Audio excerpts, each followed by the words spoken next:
pensarse en 1944 para luego finalmente salir en el 45, en donde Estados Unidos tenía que quedar finalmente como el todo del todo, como el rey en esa derrota, en ese momento.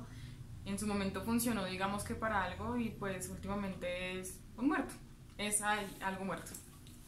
Listo. Entonces, ya aproximadamente ya adentrándonos un poco en la historia, finalizada la Segunda Guerra Mundial, nace lo de la Carta de la ONU, que es como el decreto que da origen a esta entidad, y pues este organismo es encargado de velar por la seguridad de la paz mundial y de la paz de las naciones.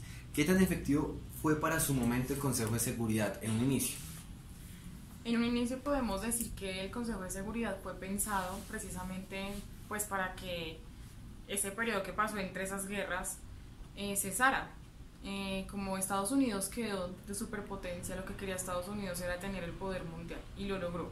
¿Qué hizo entonces? Creó el Consejo de Seguridad, empezó a nombrar ¿cómo decirlo de alguna manera? Como sus fichitas claves para poder conformarse, que esos eran los países que lo integraban y que tenían poder de veto.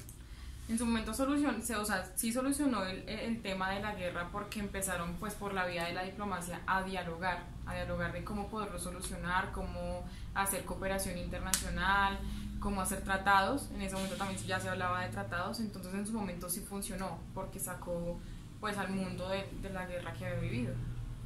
Ok, ¿qué papel juega Estados Unidos en las decisiones que toma o que tomó desde un inicio el Consejo de Seguridad, teniendo en cuenta que fue a partir de 1945 que este país se ubicó como potencia? ¿En qué influyó Estados Unidos? Sí, ¿cuál es la importancia de Estados Unidos La importancia de Estados Unidos en un principio fue total.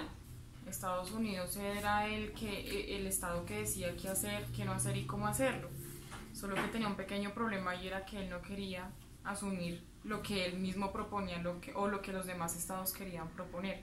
No lo quería asumir, entonces siempre hacía que los otros estados firmaran, y lo hace de hecho, pero él no, porque no quería acoplarse a esas reglas que él mismo estaba creando para poder seguir generando poder y de alguna manera sembrando terror, podemos decirlo así, para tener el mundo bajo control. Ok, ya después de la Segunda Guerra Mundial viene lo que es la Guerra Fría, un periodo que sin duda alguna pues marcó como la historia más reciente a nivel mundial, y pues durante este periodo el veto pues era constante por parte de Estados Unidos y de la Unión Soviética, que eran las dos principales potencias para ese momento.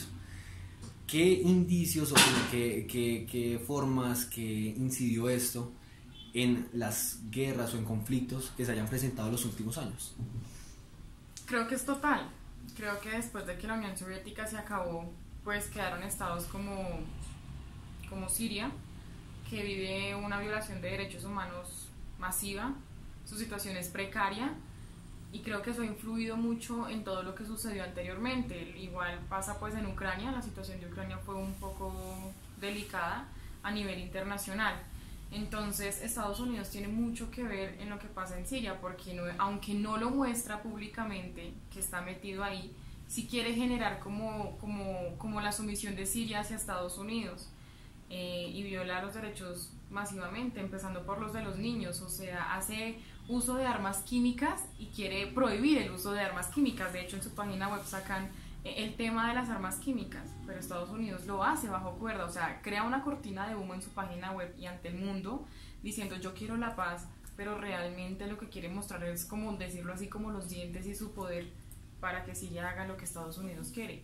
Y pues de paso cobrarse algunas cositas que tuvieron que ver en ese periodo entre guerras. Ok, mencionas la guerra de Siria, que es un tema muy importante, y pues recientemente se había especulado pues el uso de armas químicas, aunque pues todavía no había sido comprobado, pero ¿cómo podría ser la forma correcta de participar o de entrar al Consejo de Seguridad en estos casos, mejor dicho? Pues la forma correcta que ellos tienen para solucionar de alguna manera los conflictos es la misma de siempre. Llaman a sus países miembros, dialogan el tema, miran la posibilidad de empezar un despliegue de paz. Entonces lo que hacen es investigar, mandan una investigación al país afectado, miran las condiciones sociales, económicas, las ambientales también las ven, y obviamente pues la violación del tema de derechos humanos.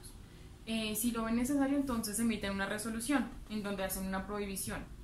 Pero esto no pasa más allá de la vía diplomática. porque realmente ellos sancionan el país, pero no pueden hacer algo más allá, empezando que envían sus cascos azules a hacer algo que se supone que va a resarcir todos los errores que hay al interior de esa guerra, en el interior de ese estado, y lo que hacen es cometer muchísimos más errores, muchísimos más delitos, y eso se queda así, porque realmente está el ejército del estado, los cascos azules, y pues el ejército de otros estados que han querido intervenir ahí.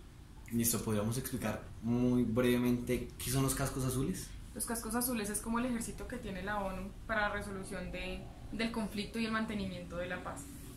Entonces es como, sí, como el pequeño ejército que tienen, se les dice cascos azules porque evidentemente usan casco azul, están identificados por la ONU. Entonces ya se identifica dentro de un territorio en conflicto que los cascos azules son los que emiten la ONU. Ok, listo.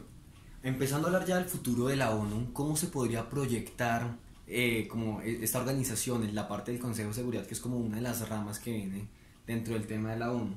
¿Se podría hablar de una eventual desaparición de esta entidad, de esta parte de la ONU? Pues es que realmente no podemos hablar de un futuro de algo que ya prácticamente está muerto. No sirve para nada. Realmente la ONU y este organismo internacional lo único que tiene es un icono inmenso ante la opinión pública, por decirlo de alguna manera, en donde muestra una vez más el poder que tiene Estados Unidos. Porque Estados Unidos trata de mostrar esa imagen y esa cara y esa faceta de la paz, de siempre querer la paz, pero una vez más siempre lo pone como cortina de humo para por detrás generar terror, poder y pues hacer obviamente uso de otras herramientas que se conocen como las guerras de tercera y de cuarta generación, que son las que se están usando, no las convencionales. Entonces no podemos hablar del futuro de algo que prácticamente ya está muerto. Yo consideraría de que no va a morir definitivamente porque no va a desaparecer, es por decirlo así un ícono de las guerras mundiales, de las dos guerras mundiales que vivió pues la sociedad en general, pero sí va a quedar ahí, como para seguir mostrando el poder que tuvo en su momento Estados Unidos y que puede seguir teniendo en caso de que China no emerja totalmente como una potencia y Rusia como una potencia militar. Listo, en cuanto al poder de Estados Unidos, hace un momento fuera de cámaras hablábamos del tema de los cómics. ¿Cómo es el tema de la manipulación, de cómo se analizaba desde otros puntos culturales, podríamos decirlo, lo que se vivió con el Consejo de Seguridad? Claro, mira, hablábamos que los cómics siempre han estado presentes pues en nuestra niñez, siempre los veíamos como los muñequitos, como voy a ver muñequitos. Lo que realmente no analizamos y nos sentamos minuciosamente a mirar es que la Liga de la Justicia, por ejemplo, es el cómic que refleja el Consejo de Seguridad, en donde Superman es Estados Unidos porque es el de los superpoderes y específicamente lo muestra como un hombre porque es esa imagen machista del Estado fuerte, del que representa a un hombre, del que tiene los superpoderes y que aunque tenga compañeros aliados dentro de la Liga de la Justicia, él siempre va a ser el que hace todo. Entonces en su momento ellos eran los que velaban por la seguridad de la sociedad, del mundo y hablaban siempre del mundo. Entonces ese es el análisis que se le hace a ese cómics. Y generalmente los cómics como la música siempre hacen un análisis a las relaciones internacionales y en específico a Estados Unidos, sea una crítica o sea un análisis, siempre lo van a hacer.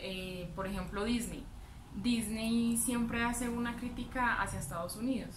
La mayoría de sus cómics en donde por ejemplo, no sé, la ovejita, el elefante, ninguno tiene madre. Ninguno de ellos tiene madre. Y es porque el creador de Disney pues murió en el periodo de guerras a causa pues de la guerra y se quedó sin madre. Entonces es una crítica que le hizo a Estados Unidos como mire, ese periodo entre guerras lo único que hizo fue dejarme huérfano. Y por eso todos mis dibujos animados son huérfanos. De alguna manera ese es el análisis. Listo, vale. Y ya en la parte final, desde el tema de la geopolítica, ¿cuál es la importancia del Consejo de Seguridad en la actualidad? O sea, ya pues hablamos del futuro, pero en la actualidad, ¿cuál es la importancia de la ONU y pues del Consejo de Seguridad? La importancia de la ONU generalmente lo podríamos tomar de que es por la vía diplomática, nada más. La ONU sencillamente es como ese referente que la sociedad en general tienen y de que los demás estados tienen de decir como haga algo, intervenga, mire lo que está pasando allí, pero ¿por qué no hace algo? Entonces es más como de la imagen que se está dando de que yo puedo hacer algo pero realmente no es relevante. Sencillamente que como se hace tanta propaganda a sí mismo, con UNICEF, con el medio ambiente, voy a pronunciarme acerca de Venezuela, acerca de Siria, a ver qué pasa. La gente lo ve como un referente importante, pero realmente no es importante porque no hace nada aparte de emitir una resolución y de generar vetos en cosas que al mismo Estados Unidos le afectan.